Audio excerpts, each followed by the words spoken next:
वो दिन जब कालों के भी काल महादेव की मृत्यु हो गई थी। हाँ, कहा जाता है एक ऐसा क्षण आया जब स्वयं मृत्यु के स्वामी भी मौन हो गए।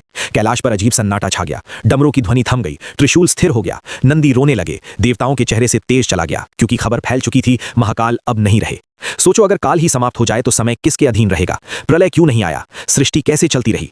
क्या सच में महादेव की मृत्यु हो गई थी, या ये ऐसी लीला थी जिसे समझ पाना ब्रह्मा और विष्णु के लिए भी असंभव था?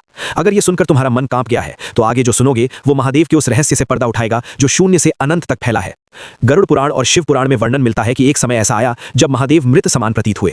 दक्ष यज्ञ में सती जी ने अपने शरीर को अग्नि में समर्पित कर दिया। शिव जी क्रोध और शोक से तांडव करने लगे। उन्होंने सती का निर्जीव शरीर कंधे पर उठाया और पूरे ब्रह्मांड में भटकने लगे। उनका रूप इतना भयंकर और शोकाकुल हो गया कि देवता, असुर, ऋषि सब डर के मारे कांप उठे।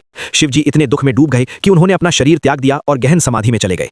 पूरी सृष्टि स्तब्ध हो गई। महादेव मृत प्रतीत हो रहे थे, लेकिन असली सच तो यह है, महादेव की मृत्यु कभी हुई ही नहीं। वे मृत्युंजय हैं। मृत्यु उन्हें छू भी नहीं सकती। वे सिर्फ लीला रच रहे थे। जब सती जी ने पार्वती के रूप में पुनर्जन्म लिया, तब शिव जी समाधि से जागे और फिर से सृष्टि की रक्षा करने लगे। गरुड़ पुराण साफ में लिखता है, शिव जी अमर हैं, अनादि अनंत हैं। वे मृत्यु को भी अपने चरणों में रखते हैं। अगर आप भी मानते हैं कि महादेव तो कालों के भी काल हैं, तो कमेंट में लिखें हर हर महादेव।